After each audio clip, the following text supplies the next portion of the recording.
gooftaa duwwaa fudhanna malee sirreeffanneerra. Jaalalli bakka sadiitti lama. Tokko jaalala sobaati.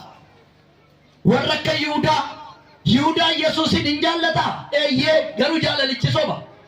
Hidhii salaatiin dhungataa, isa keessaatiin garuu gurguratee dhufe. Warra nama gurguranii nama hammatan, warra nama gurguranii maqaa meeqaan nama waaman, warra sobaan dhungatanii nama dubbisani, warra akka Yihudaa nama gurguranii jiraatanidha duuka buutuu hin qabne. Duuka buutuu Yesuus shakkiin hin jiru. Duuka buutuudha garuu hin hammataa dabarsee dhufe. Dhungatee dubbisa garuu gurguree dhufe. Jaalalli zarii kan Yihudaa kun jaalala sobaati. Jaalalli sobaa Yihudaarraa mul'atu. Gooftaa Yesuus Kiristoosiin duuka buutuudha. Akka namni shakkinetti duukaa deeme, akka namni shakkinetti wajjin ture, garuu dhungatee dabarsee laate. Jaalala sobaa jechuun isa zarii kanaati. Har'an namooti baay'een jaalalli isaan nama jaallatan soba. Sinna beemi hin baddeemsiin jedhu. Yeroo si bira darban garuu wanta kan biraa jedhu. Yeroo si argan waa'ee kee yaadaan ture wayyoo si dawwaluufan tureem jedhu. Maaf hin dawwalle ree? Yeroo si biraa sokkan waan kan biraa jedhu. Sabi kun saba fakkeessituudha. Namoota garee Yihudaa ta'anidha. Gareen jaalala sobaa nama jaallatan sun. Yihudaan karaa kamiyyuu hin shakkisiisu Yesuusin kenna jedhame. Garuu waan nama gaddisiisu yeroo gara Yesuus dhaqee isa naammadhee dubbisuudhaan dhaqe. Dubbisuun jaalala, dhungachuun jaalala, garaansaa garuu gurgureera. Warri nama gurgurtanii sobaan nama hammattan, warri nama gurgurtanii hidhii sobaatiin nama dhungattan, warri keessan dabarsitanii laattanii alaan immoo hammattanii wajjin buna shaa'e jettan, dhumi keessan namni isin gurgurtan tarii dhugaa qaba. Harki dhugaa gurguree galgalli isaa badiisa. Dhugaa jechuun waaqa jechuudha. Qarshiititti dhugaa gurgurte lafa awwaalaa malee mana jireenyaan bitu. Yihudaan isa dhugaa ta'e Kiristoosin gurgure. Qarshiin sun kan inni bite lafa awwaalaati. Eeyyee wayin sitti maa qarshiiti dhugaa sharaftee argattu. Awwaala kee du'a kee hin bareecha. Garuu mala bareedaa seenaa bareedaa siif hin hojjetu. Yihudaan gooftaa gurguree qarshii argateen lafa manaa bitate jedhu lafa awwaalaa bitate jedha. Namooti jaalala sobaa jaallattanii alaan kan biraa keessaan kan biraa taatanii nama bifa lamaa akka gaabicha Yaaqoob ta'e gogaa uffatee haalli isaa Yaaqoob Esaawudha. Sagaleen kee Yaaqoobiin fakkaatani. Amantoota bifa lamaatu waldaa keessaa keessaanii nama biraa alaanii nama biraa nama bifa lamaa maal sagaleen keellee Yaaqoobiin fakkaatamu garuu gaafa qaqqabatanii ilaalan nanni kee Esaawudha. Warra waaqeffannaa alaatiin nama biraa fakkaatanii of eebbisiisani.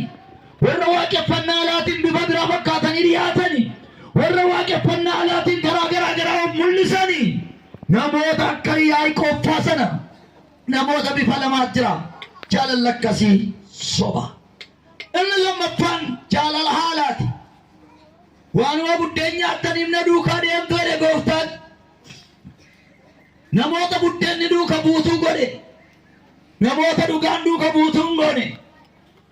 Takkaa kumishan hin argamne dhumi lallaba sana buddeen waan qabuuf kumishan argame. Lafa lallaba buddeenii nama baay'ee jira. Lafa lallaba jireenyaa nama yartuu jira. Lallabi buddeenii ol dachaasa, lallabi jireenyaa gad harcaasa.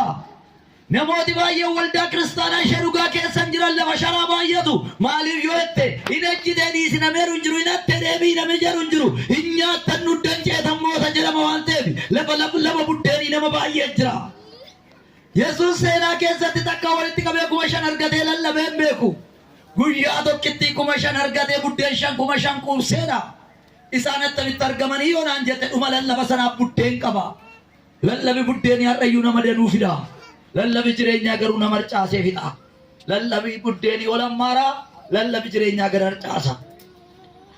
Namni dhugaa duwwaa qabatu qofaatti hafa. Yesuus takkalee namni kun biraa dachaanii 72 ta'e, takkalee 12 ta'e, takkalee warri kaan keessaa badanii Yohaannis duwwaa ta'e, dhumarratti ana jireenyaa na nyaadhaalee qofaa fannoo irratti hafe.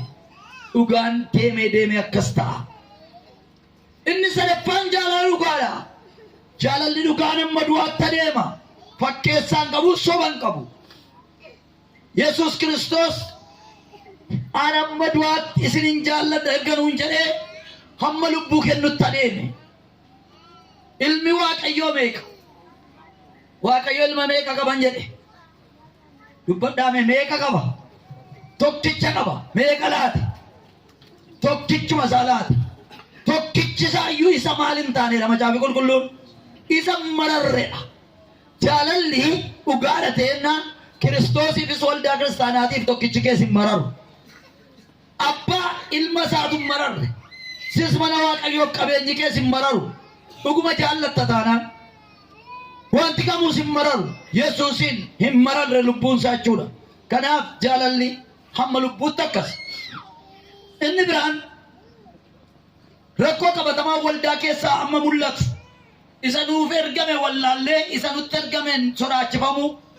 yookaan isa nuuf ergame isa nutti ergame adda baafachuu dadhabuudha inni nutti ergame seexana inni abbaan nu erge immoo ilma isaati inni nutti ergameef inni nuuf ergame attamiin adda baasa jedhu eeggadda caafisaa dubbaddeera har'a garuu babi kun kana bal'isee dhaga'uu waan qabuuf irra deebi'ee waan jedha inni nutti ergame seexanni ofiin dhufe inni nuuf ergame ilmi Waaqayyoo garuu ofiin hin dhufne abbaan dubbatee nuuf erge wanti hundeerraa dhufe hin beekne balleessee deema wanti hundeerraa dhufe hin beekne putingiinsa faawundeeshiniinsaa hin beekamne diigee deema seexanni wanti inni irraa dhufe waan hin beekneefi jannata gashe miti jannataa baase waaqatti fide miti waaqarraa adda baase jireenyi ergaa seexanaa fayyinarraa adda baasa nuti isa nuuf ergame yoo beekne gara mootummaa Kiristoositti nu guddisa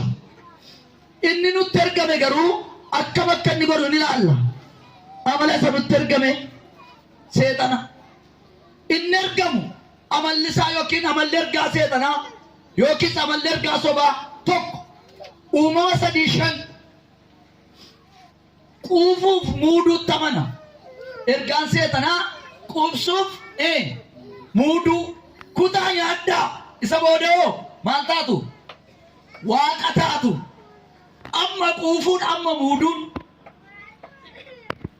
without any process baraddu hin jenne leenjii hin jenne duuka buutuu ta'e hin jenne kuti nyaaddu waaqa taata beelaalime sabi bara Waaqayyoo jiraatu waaqa hin taane bara Waaqayyoon gane abboommi cabsee waaqa taatan lallabeef seetan sinama kaleessa gaafa tsoomee kadhatu iyyuu abidda hin taane sinama kaleessa gaafa cubbuu dubbachuun gochuun sodaatu iyyuu abidda hin taane siarrasa waan barbaade haasee waan barbaade godhee gadhiisee jiraatuuni abidda taata baallee baafta yoo jedhan dhugaa taattee yaade dhagaamaa jira yeroo jiraattee ta'uu qabduttuu hin taane kaa jarri kuni jannata keessa jiraatanii waaqa dhaga'anii iyyuu waaqa hin taane har'a gaddeebi'anii seexana dhaga'anii waaqa hin taane jarri kun ilmi Waaqayyoo inni abbaa biraa dhufe iyyuu waaqa taatu hin jenne karaa koo abbaa argitu jedhe karaa koo mootummaa isaa argattu dhiyaana karaa dhugaaf jireenyere